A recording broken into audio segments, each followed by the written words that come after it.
এখানে এই লোকটা তিনটা অপরাধ সংঘটিত করছে। কয়টা অপরাধ? তিনটা অপরাধ। একটা হচ্ছে জেনা। জেনার শাস্তি কি? বিবাহিত হইলে কি শাস্তি? শিরোচ্ছেদটা আসলে ইসলামী শরীয়তের মৌলিক শাস্তি না, এটা এখন অনেক দেশে শিরোচ্ছেদটা করে।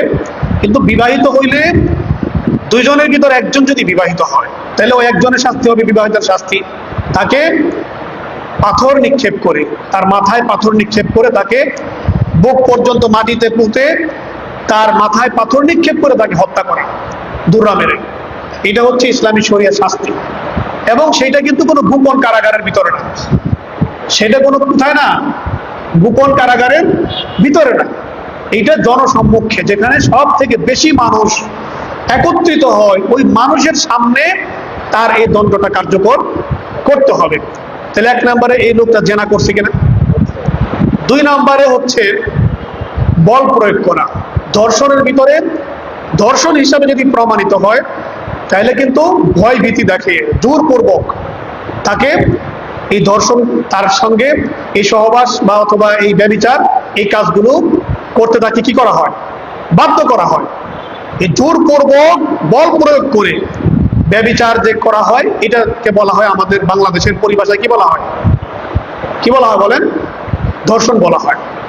এখানে বল প্রয়োগ করার যে শাস্তি, কোরআনের ভিতরে ভয়াবহ শাস্তির কথা বলা হয়েছে। এখানে সূরা মায়েদার 33 নম্বর আয়াতে বলা হয়েছে, ইন্নামা জাযাউল লাযীনা ইউহারিবুনাল্লাহা ওয়া রাসূলাহু ওয়া ইয়াসআউনা ফিল আরদি ফাসাদান আন ইউকাত্তালু আও ইউসাল্লাবু আও তুকাত্তাআ আইদিহিম ওয়া আরজুলুহুম মিন খিলাফিন আও ইউনফাউ মিনাল আরদ যালিকা লাহুম খিজিয়ুন ফিদ দুনিয়া ওয়া লাহুম ফিল আখিরাতি আযাবুন আযীম। এখানে বলা হয়েছে যারা নাকি জমিনের মধ্যে ফাসাদ সৃষ্টি করবে এবং ডাকাতি করবে, এটার ব্যাখ্যায় ইবনে আব্বাস রাদিয়াল্লাহু তাআলা আনহু এই আয়াতের ব্যাখ্যায় ডাকাতি, ভয়ভীতির কথা নিয়ে আসছেন।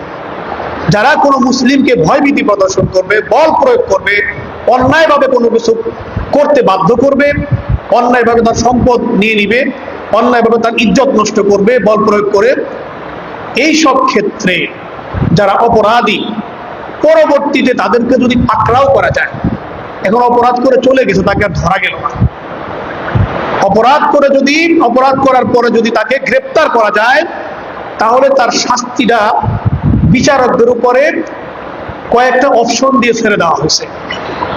বিচারক যদি মনে করে এই লোকটা আগেও আরো অনেকবার ডাকাতি করছে, আগেও আরো অনেকবার বল প্রয়োগ করে মানুষের সম্পদ নষ্ট করছে, আরো অনেকবার বল প্রয়োগ করে নানান ধরনের অপকর্ম করছে, এই লোকটা অনেক বড় আসামি, অনেক বড় অপরাধী, তাহলে সে কি করতে পারে?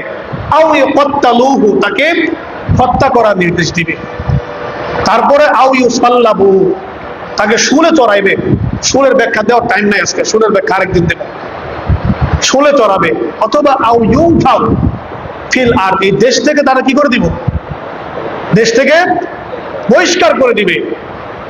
তো এই যে কয়েকটা অপশন দেওয়া হয়েছে, আও ইউনফাউ ফিল আরদ, তারপর লাস্টে কি বলছেন? লাস্টে বলছেন, লাস্টে বলে নাই, লাস্টের আগে বলছেন আরেকটা, আও ইয়াকতালুহু আও ইউসাল্লাবুহু আও তুকাত্তাউ আইদিহিম ওয়া আরজুলুহুম মিন খিলাফিন।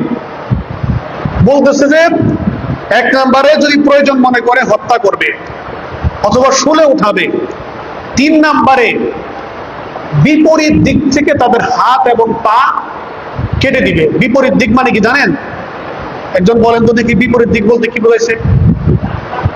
ডান হাত বাম পা, অথবা বাম হাত অথবা বাম হাত এবং ডান পা, মানে বিপরীত দিক থেকে করে দিলে তার কষ্টটা বেশি হবে।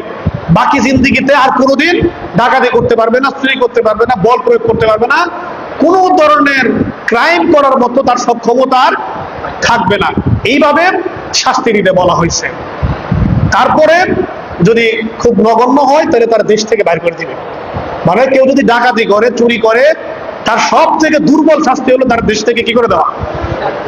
দেশ থেকে তারে বহিষ্কার করে দেওয়া, তার নাগরিকত্ব বাতিল করে দেওয়া।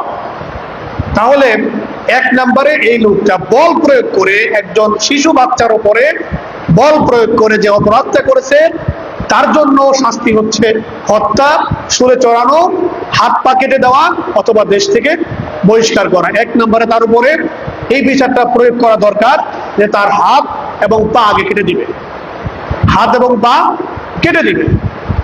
2 নম্বরে হচ্ছে কি তার শাস্তি? 2 নম্বরের শাস্তি হচ্ছে সে জেনা করছে। জেনার শাস্তি একটু আগে বললাম না? জেনার শাস্তি একটু আগে বললাম না? তাহলে এই লোকটার একদিক থেকে বল প্রয়োগ করছে ধর্ষণ করার মাধ্যমে, 2 নম্বরে সে জেনা করছে। আর 3 নম্বরে কি করছে? জেনা করার পরে দেখেন পর্যায়ক্রমিক